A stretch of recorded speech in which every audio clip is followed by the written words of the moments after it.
Dr. Pepper is not a paid sponsor of this this video, but anyway, bud. So you asked the question, what are the basic tools that you need to get into working on your own bows? So I'm going to show you what I have and what I use, and but the sky is kind of the limit on this stuff. So I've got some good stuff, and I started with some not so great stuff, but as far as an at-home archery shop, what I have seems to work really well. So let's get into it. So the first thing that I wanted to start doing when I got into this, and kind of the reason I got into doing all this, is because I was having troubles with my fletchings coming off. Even when I went to the pro shop, they would always fall off for whatever reason. So I was like, I'm gonna start putting fletchings on at home. So the first thing I did was I got a fletching jig, like this one right here. So it looks a lot like a Bitzenberger or you know, the October Mountain. And I got this off of Amazon. I think it was like somewhere in the neighborhood of $40, and it works really well. No complaints with it. It's adjustable here on the back side, so you can kind of adjust it for different diameter arrow shafts. Comes with a left helical clamp and a straight, and it does the job. So it works really well. Now, I'm a little bougie, so when I kind of really started getting into this, I went ahead, and when I could find it, because they're hard to get their hands on, they don't stay in stock long, I went ahead and got the Phoenix from October Mountain. So this is a really good fletching jig. I love it.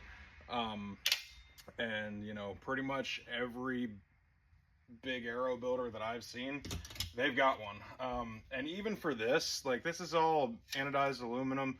I think this is only 140 bucks. I mean, I know it's expensive, but it's to me it was worth it. But the inexpensive one works just fine. There's nothing wrong with it. And they make other fletching jigs as well. They make, like, the Arizona does, like, all three at once, and it's just kind of whatever your preference is and whatever fits your budget. So yeah, so those are the fletching jigs. The next thing you're going to need is some sort of way to cut, square, and spin your arrows. And what this is here, so this is what they call the mod saw, and this does like a 3-in-1 type tool. So it has a saw blade in there to cut, and you can adjust it to whatever length you need to cut your arrows. You can square your arrows on this deal here with these rollers, and this doubles as a spinner as well to check wobble on your tips and broadheads and all that. So, and again, the mod saw, to me, for an at-home shop, it is perfect. And I know a lot of pro shops even that are using the mod saw to do everything, because it's such a nice piece and it's actually very affordable for what you're getting. So and then as far as building arrows, like, you'll need you know, you'll just have to choose whatever glue you want to use, primer pen. If you want to use a UV light, you can kind of go from there. Me personally, I just use I use arrow wraps. So I have a can of acetone here. Pick this up at any hardware store. Acetone, and then, you know, I just use a primer pen and glue and fletching glue. I use the tack primer pen and tack glue, and I've used the Boeing fletching fuse, and it works. It all works pretty good. So yeah, that's the stuff. Oh, and if you're going to glue your inserts in, you either can use epoxy. They make specific insert glue, or they make what is called hot melt. I have a little bit around here somewhere. Oh, it's right here. So it's getting kind of down. I need to order some more. But it's like, basically works like hot glue. I use a heat gun, heat it up, put it on my insert, stick it in the arrow, and then you can just chip off the excess and put it right back on and reuse it. So yeah, that's the arrow building part of it.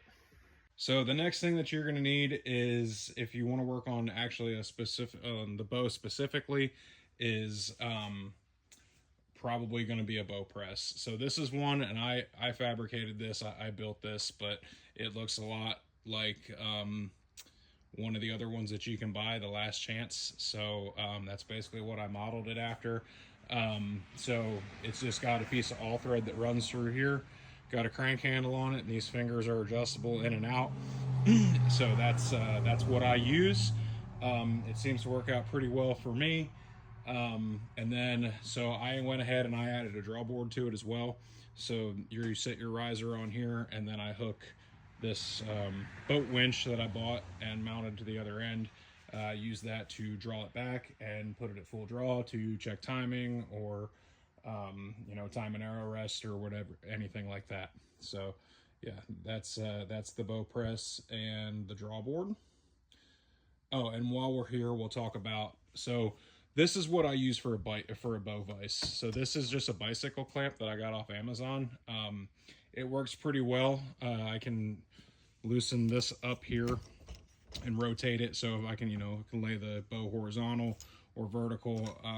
You know, it's not the best. It doesn't have a micro adjust on it, which would be something that I really like, but it does work and do the job for leveling stuff out. So again, that's one of those things where it's not the most expensive item you can buy, but it gets me by and it works. So those are kind of the big ticket items that you'll need to start working on your bow. There's a couple other miscellaneous things like, so these are a pair of D-loop pliers that I got off of Amazon. Tied many D-loops with them, never had a problem with them. They work out pretty well. You know, the side with 3, this goes in between your D-loop, that goes on the string, and then this comes and stretches out your D-loop when you're tying it. So yeah, there's that. And then you'll need, these are specific items. There's a bunch of other miscellaneous stuff, but these are, that's an arrow level and that's a string level. And again, there's countless options out there for what you want to do.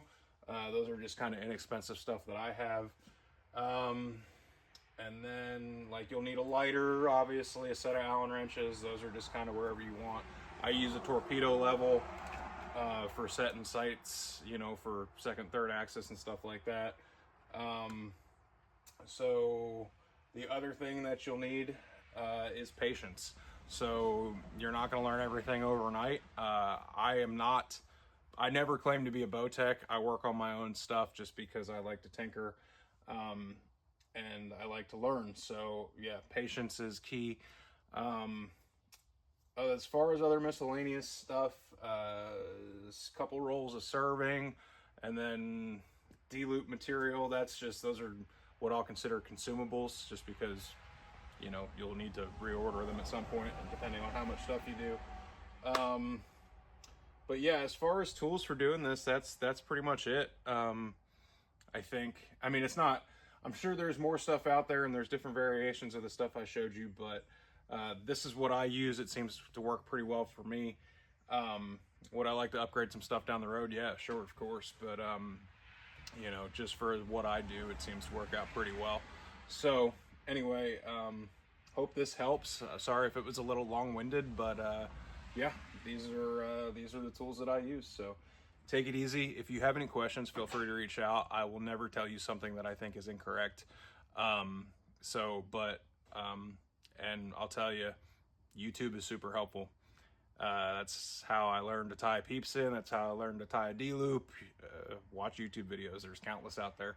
So I've even got some stuff up on my YouTube if you want to check that out. So anyway, guys, yeah, appreciate it, and we'll see you next time.